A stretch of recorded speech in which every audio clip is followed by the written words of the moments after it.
Bonjour à tous et bienvenue sur ma chaîne YouTube. Alors اليوم أعزائي التلاميذ جيتكم بفيديو جديد وهو فيما يخص الدرس الثاني صفحة 14 وصفحة 15. Alors nous étudions la famille de mots et le vocabulaire de l'argumentation. واش معناتها؟ معناتها إنه راح ندرسوا الكلمات من نفس العائلة ومفردات الحجة. دونك رايحين كما العادة راح نقرأ لكم باللغة الفرنسية واللغة العربية. دونك une vision de voyageur يعني رؤية مسافر. Il existe tellement de raisons d'apprécier le tourisme. يعني هنالك العديد من الأسباب d'apprécier معناتها الاستمتاع بالسياحة. Chacun يعني كل واحد فينا pourra développer يستطيع أن يطور sa propre argumentation يعني حجته يعني الحجة الخاصة به. Et l'on existe autant qu'il y a des voyageurs.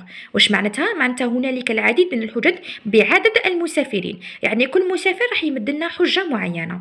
D'après moi يعني من خلالي أنا ce qui nous pousse à aimer les voyages يعني الشيء الذي يدفعنا لحب السفر c'est premièrement le désir يعني الرغبة d'échapper de notre quotidien bien à notre quotidien يعني الرغبة في الهروب من حياتنا اليومية.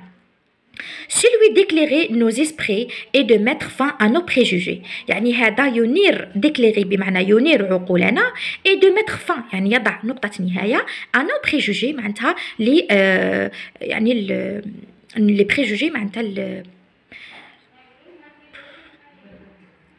يعني أفكار مسبقة.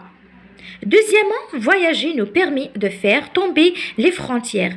Donc, ثانيا les voyages يعني السفر nous permet de faire tomber يعني les frontières يعني نتخطى من خلال السفر الحدود d'accord et d'ignorer ونتجاهل ماذا les ranges sociaux يعني الرتب الاجتماعية. يعني مش معناتها انه احنا رانا دي ريش ça veut dire فقط احنا اللي نسافروا او هنالك فقراء يعني ما يسافروش نو يعني كلنا سواسية.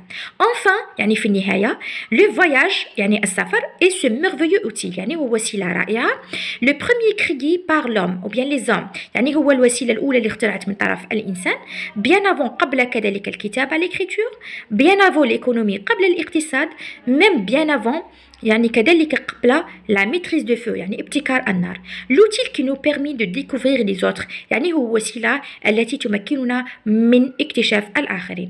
donc d'après Aurélien Lin une vision de voyageur créative comme en 2006. donc هذا فيما يخص النص كان واضح وكان في متناول الجميع. نمر مباشرة. Alors فيما يخص السؤال الأول أعزائي التلاميذ كان فيما يخص جو كومبليت لو تابلو يعني راح نمدو لو تام اي لا تيست تاع لوتور. الوغ أعزائي التلاميذ دائما قلت لكم بلي لو تام هو دائما يكون كلمة وهو في النص تاعنا كان لو فواياج.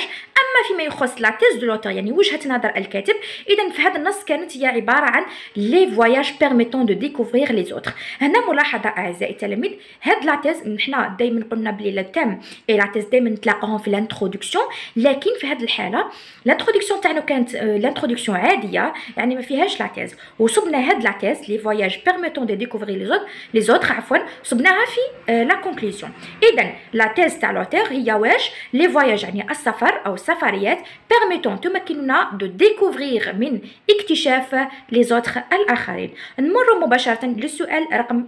Alors, أعزائي التلاميذ فيما يخص السؤال رقم 2 وهو je relève dans le texte 3 mots de la même famille.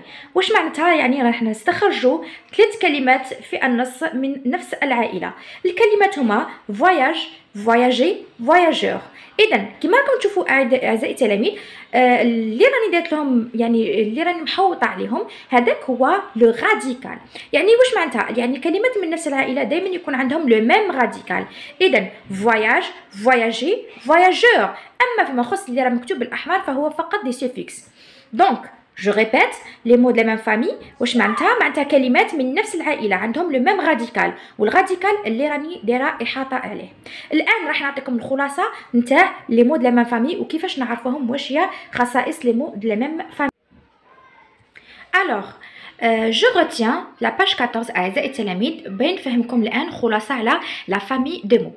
Alors قلنا une famille de mots est construite d'un même radical يعني الكلمات من نفس العائلة لديها نفس الجذر. واش معناتها نفس الجذر؟ إلا كما راكم تشاهدوا أعزائي التلاميذ راني كاتبة أمثلة إكزامبل يعني باللون الأحمر إذا راكم تلاحظون إلا اللي راه مكتوب باللون الأحمر هذاك هو لو ميم راديكال. واش معناتها لو ميم راديكال؟ يعني نفس الكلمة بريسك.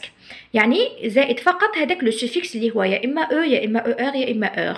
داكوغ؟ في هذه الحاله في هذا المثال فقط. دونك فواياج، فواياجي، فواياجور. كذلك فيما يخص لي مو دو لا ميم فامي قلنا انهم عندهم ان سونس مشترك، يعني ان سونس كومان، يعني معنى مشترك، لديها معنى مشترك. واش معناتها هذه الهضره؟ معناتها انه فواياج، فواياجي، فواياجور، يعني رانا في نفس المعنى واللي هو السفر. كذلك سي مو نو سون با دو ميم ناتور، يعني هذه الكلمات سي فغي عندها نفس المعنى لكن ليست من نفس الطبيعه. يعني ممكن انها تكون عباره عن اسم او فعل. يعني اذا عطيتك كلمه مثلا وقلت لك اعطيني لو نون دو لا ميم فامي تاعها، يعني ممكن انك تعطيني فعل او صفه ادجكتيف او ادفيرب حال. دونك جو ريبيت باردون. لو نون اللي هو اسم، فيرب فعل، adjective صفة، أما الادفيرب فهو حال. إذا ممكن أنه يكون يعني مو لا فامي عبارة عن نون، فيرب، adjective أو بيان adverb. هذا فيما يخص جو روتيان فيما يخص الخلاصة الخاصة بلمو لا فامي. نمر الآن للخلاصة الخاصة ب لو فوكابولير باردون دو لارغيومونتاسيون واللي هي المفردات، مفردات الحجة، وراح نفهمكم إيتاب باغ إيتاب. بقاو معي.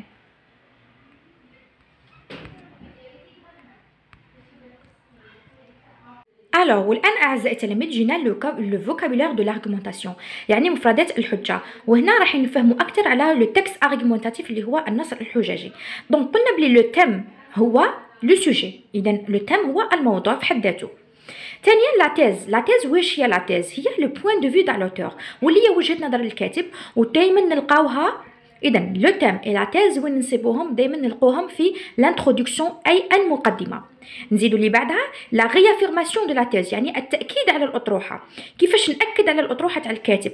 دونك وين نلقاوها؟ دائما نلقوها في دون لا كونكليزيون أي في الخاتمة. أما فيما يخص لي كونيكتور دو كونكليزيون، يعني الروابط أو الكلمات اللي نستخدموهم باش ننهي الموضوع نتاعي، دونك نستخدم enfin, finalement, en définitive, en guise de conclusion, pour conclure, pour terminer. هذه بعض الروابط الخاصة بنهاية التكست ارغيومونتاتيف. نلتقي نمر مباشرة إلى الصفحة رقم 15.